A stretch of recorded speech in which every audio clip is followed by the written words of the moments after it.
Please join me with a big Pepsi welcome to Mr. Jim Craig, goalie and national hero of the 1980 U.S. Olympic gold medal team.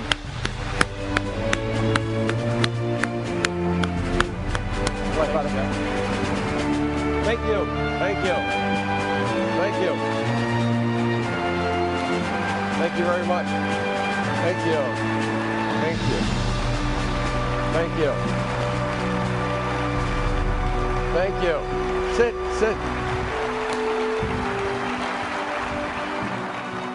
You know, the greatest thing about that video is that we always win. What a way to start the day. Show a video and you win. Well, great moments were born from great opportunity. But in 1980, there were a bunch of great players and coaches who thought the challenge was too difficult and decided to pass because they thought it would hurt their career. And what was that challenge? It was to represent your country and win a gold medal for the United States of America. And when you think about that challenge, you had to beat the Russian Red Army team, a team who had won 8 out of 9 Olympic Games, 4 in a row, hadn't lost a game since 1968, had just beat the NHL All-Stars 6-0. We played them in Madison Square Garden. They beat us 10-3, and it could have been 20. And all of a sudden, we're going to play this team. Well, these guys thought that challenge was too difficult. So what happens? Herb Brooks picks 25 guys. We show up in Lake Placid, New York. We've got 25 guys who don't even like each other.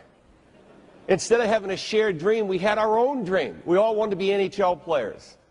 And Herb Brooks, the last player cut on the 1960 team, had this vision of a shared dream that he wanted to convince us that we could attack the Russians and we could beat them at their own game. So the first thing he does, he says competition without preparation and there's no development. So what we're going to do, we're going to show up, and our first game is going to be against the Minnesota North Stars. We're all so excited because all we want to be is NHL players. We're so happy to be there. So a week before it happens, he comes up to me and he says, Jimmy, you should work on core training. 27 years ago, core training, what is that? I said to him. Is that when you lift weights? Because I heard if you lift weights, you build muscle. And while you're building muscle, you know, it's broke down. And if I should get hit by a hockey puck by then, I'll bruise easy. So Herb says, don't worry about it. Then he goes up to Mark Johnson and to Robbie McClanahan, best players. And he says, the legs feed the wolf. The legs feed the wolf. You have to work on your legs, core training. And McClanahan looks at him and he says, Coach, my legs have quick twitch fibers. If I start messing with weights, they might become slow twitch. I don't think I should lift weights. And Herb goes, okay. So we have our tough guy, Phil Furcota.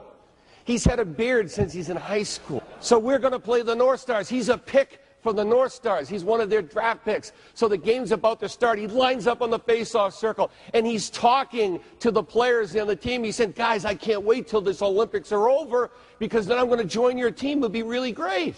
So the puck's dropped 5 seconds into the game. Boom! Right in his mouth. They knock out his 4 front teeth. Our tough guy is walking up the runway with his teeth in his hand for the next 59 minutes and 55 seconds. We're skating around. We don't care where the puck is. We just don't want to get hurt. But guess what? Lifting weights became a great idea. So we go on in this journey, and as we go along, we're playing a game in Norway. And if you've watched that movie Miracle, you'll see he skates us in Norway.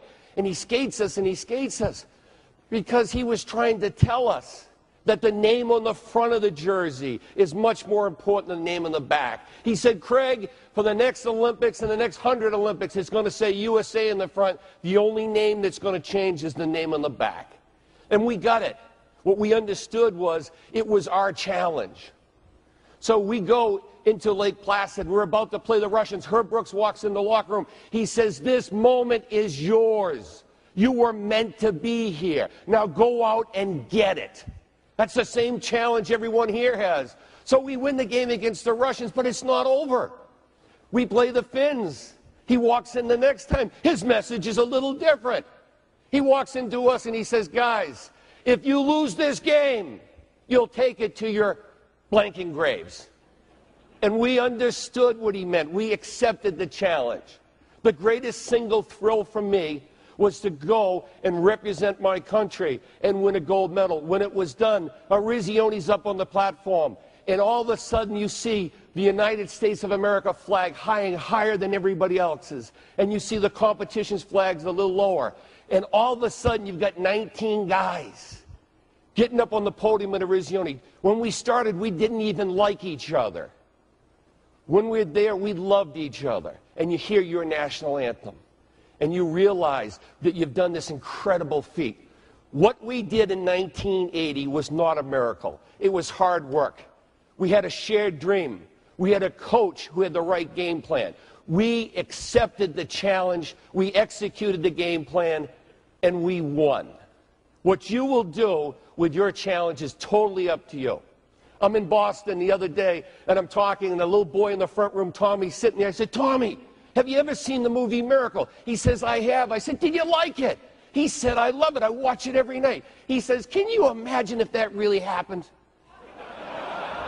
Thank you very much.